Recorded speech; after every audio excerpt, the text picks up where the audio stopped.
Hello everybody and welcome back. As always, I'm Mateo311 and this is your channel for everything VR related. Today, we're going over the top 20 Quest 2 games of all time, plus I have a few bonus games at the end. Now a list like this is absolutely subjective, but I guarantee there'll be at least one game you love. But go ahead and let me know what your favorite game is down in the comments so I can see if I missed any. Now I will be excluding both mods and App Lab titles, as the majority of Quest owners stick to the official store, and I put those games into separate videos. Now there are of course links and timestamps if you want to skip ahead, but before we jump in, this video is brought to you by my sponsor, Kiwi Design. While you're here in search of the best Quest games, you could easily solve two of the headset's major issues with the help of Kiwi. Comfort, battery life, and low quality audio can all be resolved by their array of different elite straps. I'm currently rocking their head strap that resolves all three issues, with enhanced headphones, an additional battery for up to 6 hours of gameplay, with an extra plush strap for increased comfort. This head strap is my #1 recommendation to all Quest owners. There's a link in the description to Kiwi Design, and don't forget to use discount code Mateo311 for 5% off and to help support this channel. Okay, so we'll be ordering this list of games from my least to most favorite. Now while they're all great games, some are just a bit better or more my style. So first up is the casual world builder Little Cities VR. There's a little bit of magic that goes on here while you sit back, relax, and just casually build a world around you. As far as world builders go, Little Cities is definitely simplistic, but that VR godlike perspective just sucks you right in. It's great for just shutting off your brain and immersing yourself in a cute little world. I honestly went in expecting this title to be lame, but that's definitely not the case and it's oddly addictive. But unlike Little Cities VR, I went into our next title with high expectations and was not disappointed. The classic Star Wars adventure title, Vader Immortal, is still some of the best that VR has to offer. Meaning Lord Vader himself up close and personal is not only highly immersive, but also a bit intimidating. This title also remains an excellent introduction to all VR newcomers, as it gives you an excellent glimpse of what exactly this hardware can do. Highly detailed immersive environments, getting into the action with motion controls, and finally experiencing Star Wars from a whole new perspective. All the Quest gamers out there should absolutely give this title a try. And the same goes for the extremely unique shooter, Superhot.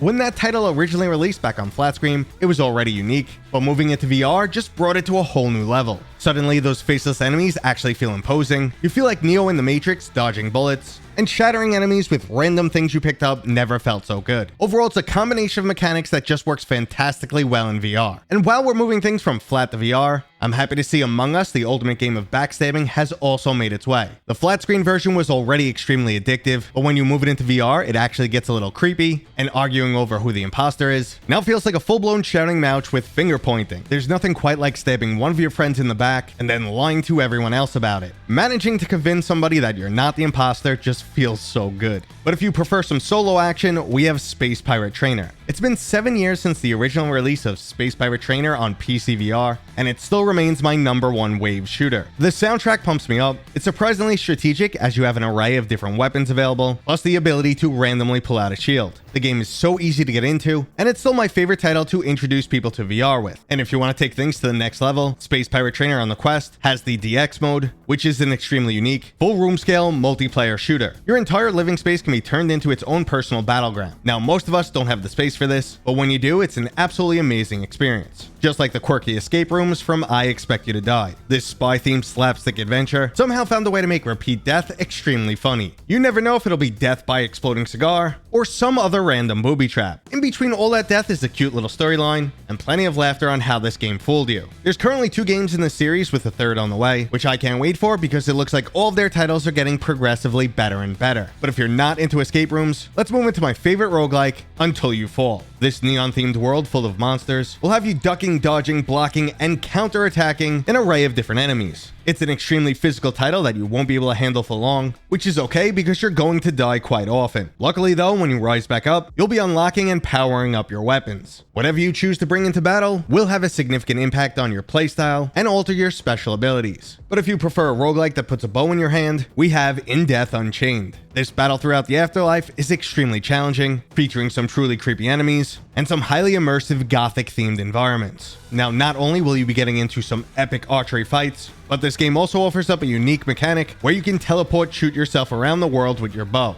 It not only feels great in VR, but also offers up a new level of strategy. If you prefer a traditional military-style shooter, we have Contractors. Now alone, this was already a great multiplayer title, but the mod community has just made this a much better game. They've been able to recreate other shooters like Star Wars Battlefront, Halo, and even Team Fortress 2. It's the game that just keeps on giving, and if you're in the market for a shooter on Quest, you should definitely start your search with Contractors. But if all that running and gunning is too much action for you, I recommend you take things down a notch and go check out Moss. Moss is a puzzle platformer where you take on the role of a mouse Quill during an epic journey. Now, I never expected to like this title, let alone fall in love with it. The environments are absolutely stunning, the world is truly unique, by the end of the game you'll feel like Quill is your new best friend, and the combat is fast and fluid. Moss was already one of my all-time favorite titles, and then we got Moss Book 2, which was even better. And while we're speaking of better, how the heck does the puzzle game Red Matter 2 get the graphics to look so damn good on the Quest? This game is highly immersive and visually stunning. On top of that, there's a great storyline and a series of puzzles with just the right level of complexity. Nothing's ever completely straightforward or too easy, while the harder puzzles do feel rewarding when you eventually figure them out. Now, I've never put the original Red Matter on a best of list, but both the quality and pacing of Red Matter 2 are so good that it's become a must-play title. Just like our next game, which I think might be a little controversial for this list, because Hubris seems to be love it or hate it. With graphics that can match up against Red Matter 2, Hubris delivers some stunning sights and immersive environments. It also features up a wide array of gameplay mechanics, including your traditional shooter, where you have to battle some alien creatures, a bit of platforming where you have to climb, jump, and swim through the world, a few other unique moments that I don't want to spoil for you, plus a full storyline featuring multiple cutscenes. Hubris is the one VR game that I thought would never be possible on the Quest 2, and somehow this studio pulled it off. But another amazing technological feat for the Quest was Bonelab. Getting a full-body physics system to work on the Quest is no minor feat. Boneworks was a crowning achievement for PC VR for multiple years, and somehow they managed to not only deliver that experience, plus add a lot of additional content and options down into the mobile platform of the Quest 2.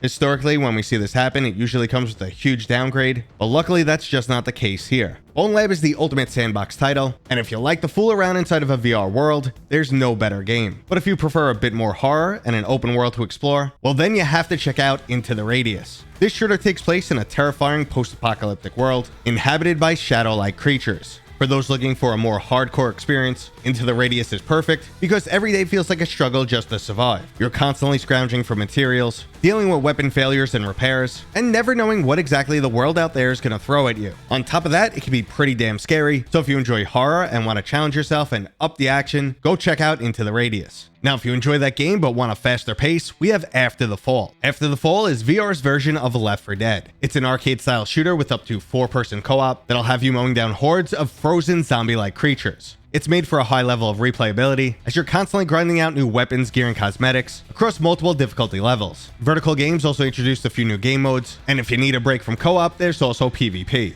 Now, a completely non-violent game that's become synonymous with VR is Beat Saber. Who knew that slicing blocks to the beat of a song could be so addictive? The ever-expanding list of songs has something for everyone, and Beat Saber has just got better and better over the years. This title is just undeniably fun, and anyone who says otherwise is outright lying. Similar to our next game, Iron Man VR.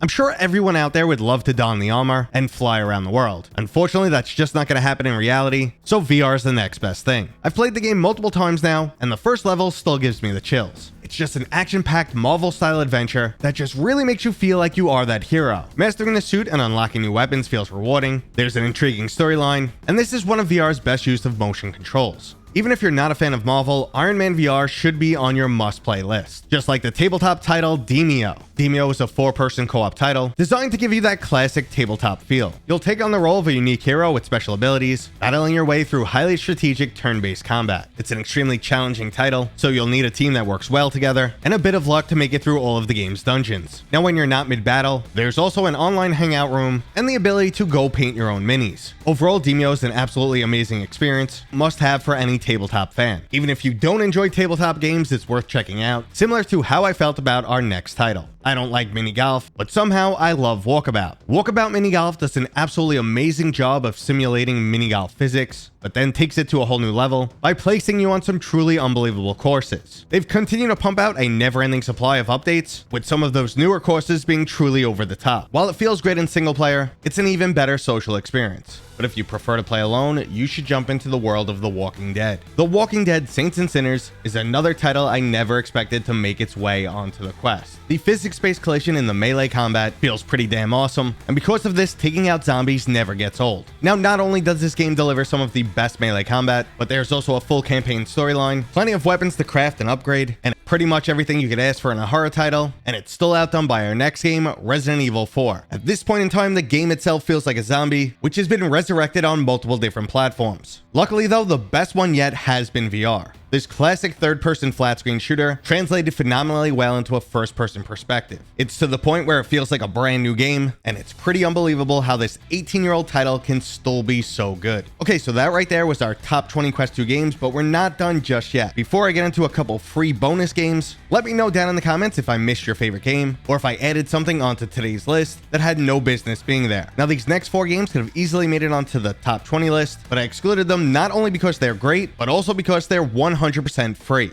So if you're into Battle Royale games, go check out Population 1. Not only was it the best Battle Royale game to ever come to VR, it also has a brand new sandbox mode that allows you to build whole new games. If you prefer a more intimate 1v1 strategic shooter, there's Blaston. It goes down like a Western showdown meets a cyberpunk future. You'll have to physically dodge bullets and strategically utilize an array of different weapons. Everyone should get into this game, especially now that it's free. And the same goes for the social app Rec Room. Rec Room may appear like it was designed specifically for kids, but I can guarantee that it's fun for all ages. The mini games like paintball and quests are highly addictive, and there's so many new experiences with all of that player-made content. And the final free game that I'll mention is Gorilla Tag. As of right now, it's still free on the Quest, and it's a truly wacky experience with some great mechanics that take a while to master, but feel truly rewarding once you get there. Now, I also put Gorilla Tag on this list because I know if I didn't, you guys would kill me in the comments. Now, once again, let me know if I missed your favorite game. And that was today's video, brought to you by my dad, Mateo311. If you enjoyed it, please go ahead and give it a thumbs up. And if you're new here, Consider subscribing. consider Consider subscribing. consider subscribing. Consider subscribing. Consider subscribing. We'll see you guys on next time. We'll see you guys on next time.